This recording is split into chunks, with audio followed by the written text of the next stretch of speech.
नमस्कार साथियों, आज जो हमारे वीडियो का टॉपिक है वो टॉपिक इस देश में चल रहे सबसे बड़े विवाद हिजाब वाला है। मुझे भी लगा इस पर भी थोड़ा बोलनी चाहिए। जो मेरे अंतर मन में आ रहा है, जो मैं अभी अनुभव कर पा रहा हूँ, वो मैं आपसे साझा करना चाहता हूँ। क्या है ये मामला? आखिर क्यों इतना विवाद छिड़ा हुआ है? क्या इतना विवाद होना भी चाहिए? इन सब पे चर्चा करेंगे। इस चर्चा को करने से पहले मैं आपसे एक बात कहना चाहता हूँ कि मैं किसी धर्म का पक्ष नहीं लेने वाला। जो सत्य है वो मैं बोलूँगा और सत्य सुनने का आपके अंदर क्षमता भी होनी चाहिए। हिजाब, एक होता है हिजाब, दूसरा होता है नकाब। नकाब और हिजाब अपने अपने जगह पे अलग अलग है। हिजाब शब्द का अर्थ है अपने आप को राक्षस प्रवृत्ति के लोगों से बचा कर रखना, अपने तन मन को राक्षस प्रवृत्ति के लोगों से बचा कर रखना, और यह बहुत अच्छी बात है। पर विवाद यहां पे हिजाब से नहीं है।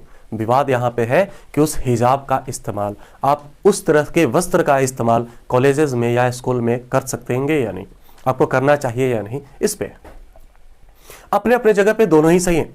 एक कहता है कि हमारा धार्मिक अधिकार है हिजाब पहनना, और अनुच्छेद 25 संविधान का वो कहता है धार्मिक स्वतंत्रता का अधिकार, तो हम अपने स्कूल में अपने कॉलेजेस में भी हिजाब का इस्तेमाल करेंगे। दूसरा पक्ष कहता है समानता का अधिकार। और ऐसे मामलों में खासकर हम सभी जानते हैं कि स्कूल या कॉलेजेस में बच्चों के लिए ड्रेस कोड होता है, और ड्रेस कोड होने का अर्थ भी हम सभी समझते हैं कि वहां पे समानता दिखनी चाहिए बच्चों में।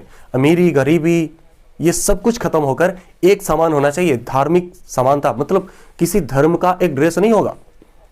वो कोई धार्मिक संस्था नहीं है ना, वो एक शिक्षण संस्थान है। वो कोई मदरसा या संस्कृत विद्यालय नहीं है जहां पे आप अपने मन का या अपने धर्म वाले वस्त्र का इस्तेमाल करेंगे। कल के गए कोई भी कहेगा कि ये मेरा, अब कोई एक नया धर्म बनाएगा, बताएगा कि मेरे धर्म में बिकिनी पहनना अलाउ है, बिकिनी पहनना हमारी मान्यता है, हम बिकिनी पहनकर स्कूल जाएंगे। तो क्या ये सही है? नहीं। हालांकि बिकिनी और हिजाब दोनों बहुत ही अलग चीजें हैं। हिजाब बहुत ही अच्छी चीज है, बिकिनी सही नहीं है, जो हमारी संस्कृति या हमारी सभ्यता में शोभा नहीं देता। लेकिन हिजाब हमारे सभ्यता के अनुसार है, गलत नहीं है। अपने आप को ढककर रखना, खासकर स्त्रियां जब अपने आप को ढककर चलती है वैसे लोगों से जिन्हें मैं राक्षस प्रवृत्ति का कह रहा हूं, तो ये बहुत अच्छी बात है।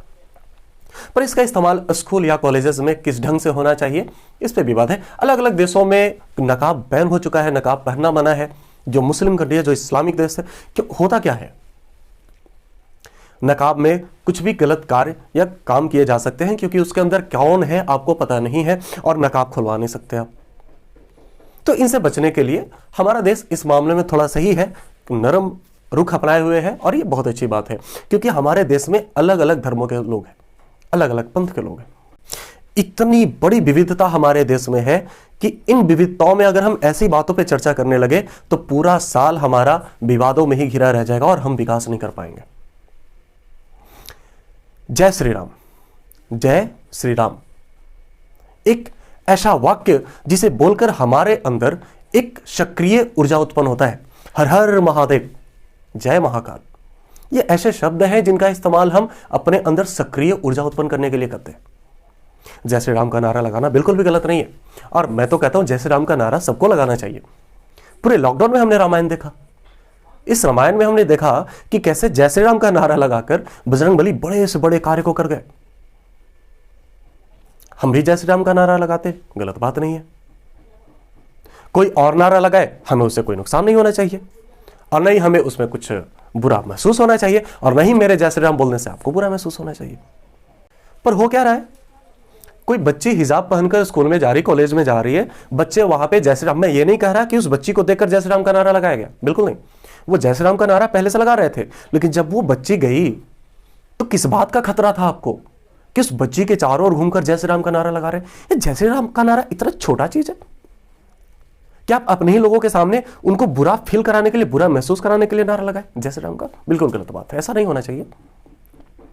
जय श्री राम इतने बड़े कार्यों के लिए किया जाता है। जय श्री राम का नारा इतने बड़े से बड़े कार्य को करने के लिए किया जाता है जो हम बजरंगबली से सीख सकते हैं। जय बजरंगबली, जय श्री राम, ऐसे उच्चारित करते हैं हम।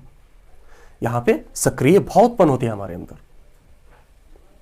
ये बात तो धर्म से रिलेटेड थी, पर बात यहां पे ये है कि क्या स्कूल या कॉलेजेस में फिर से हिजाब होना चाहिए या नहीं, इस पे चर्चा चल रही है।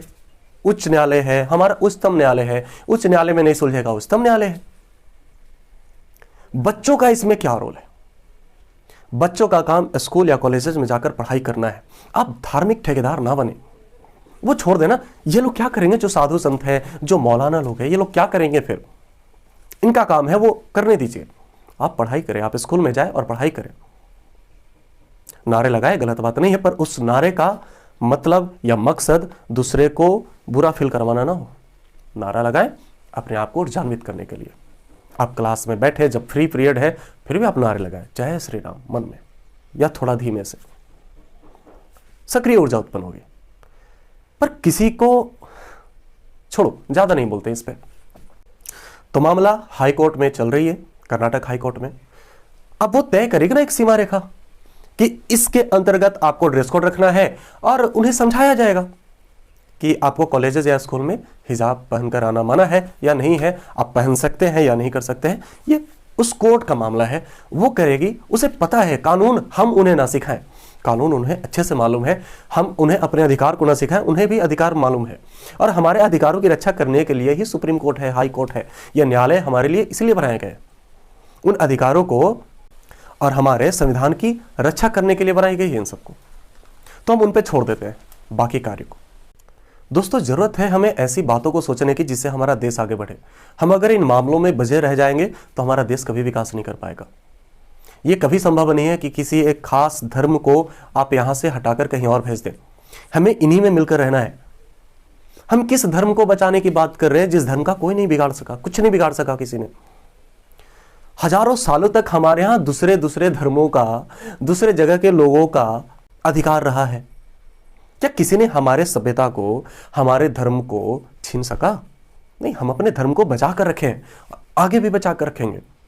ऐसे छोटे मोटे चीजों से हमारा धर्म खतरे में नहीं पड़ता।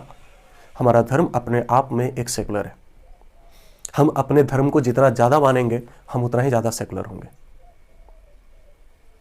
हमारा धर्म कहता है कि कोई भी धर्म छोटा या बड़ा नहीं होता। तो हमें इन सब बातों को मानकर चलनी चाहिए।